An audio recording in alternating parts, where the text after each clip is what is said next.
Voilà, bonsoir.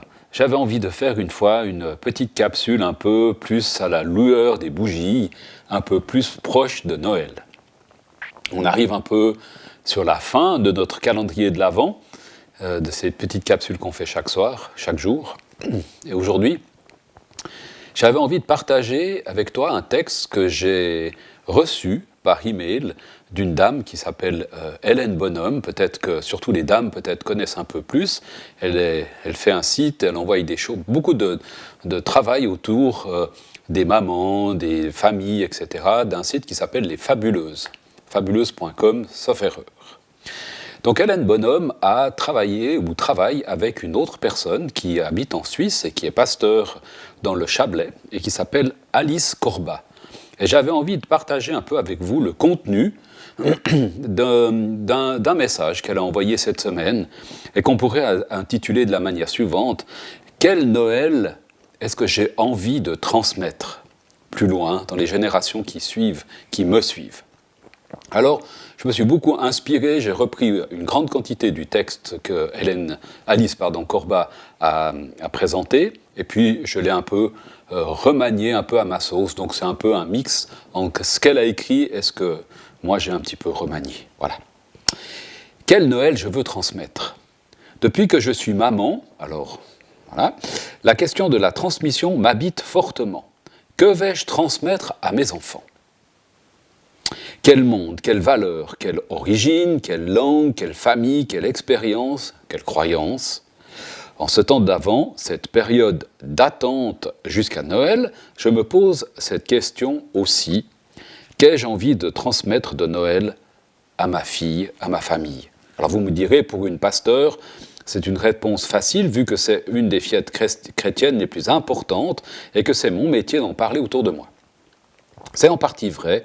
Je sais ce que représente Noël pour moi, personnellement, une bonne nouvelle de l'arrivée de cet enfant, pas comme les autres, dans une famille qui ne s'y attendait pas trop, dans un moment pas tout à fait favorable non plus. Et puis, en même temps, Noël, ce n'est pas que ça. Ce n'est pas seulement la crèche et la veillée à l'église ou encore le récit de la nativité entendu pour la 10e fois en une semaine, voire plus. De nos jours, Noël, c'est beaucoup d'autres choses aussi. Repas, cadeaux, fêtes de famille, courses aux achats, 13e mois ou fin d'année difficile à boucler, aide aux plus démunis ou aide demandée, car on en fait partie.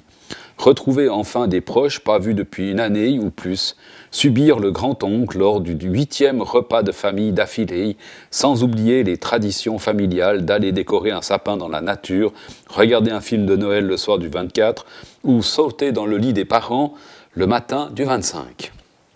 Toutes ces choses, plus ou moins agréables, plus ou moins choisies, selon nos histoires et nos contextes.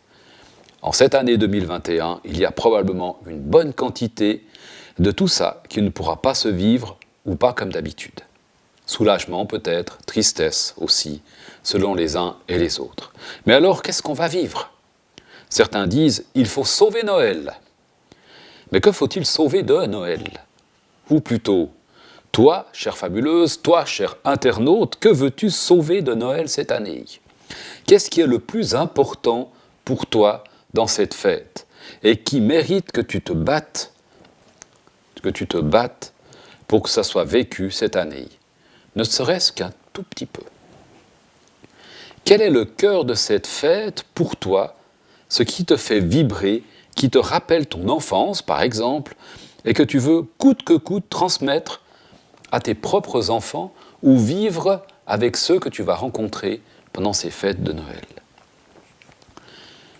Prends juste quelques secondes maintenant pour y penser. Peut-être que tu te dis que ta réponse ne sert à rien, parce que de toute façon, on ne pourra pas le faire cette année. Mais est-ce vraiment le cas ? Si tu vas chercher plus profond de toi, ce qui est vraiment important, même une toute petite chose, est-ce que tu ne pourrais pas essayer quand même de le faire cette année ? Peut-être différemment, peut-être pas aussi bien ou de manière aussi conséquente que les autres années, mais qui permettrait de vivre l'essentiel de Noël pour toi. Envoyer une lettre, par exemple, décorée, ou un colis bien garni, ou des photos, ou des appels vidéo, ou téléphoniques. Il y a de nombreuses possibilités aujourd'hui de faire les choses un peu autrement. Et je suis sûr que ta créativité est bien plus grande encore. Sans oublier que c'est peut-être aussi l'occasion de vivre tout cela en plus petit comité et de se concentrer sur des très proches. On ne sera malheureusement pas plus que 10 cette année, il paraît-il. Conjoints, enfants, toi-même, famille proche, amis, peut-être voisins.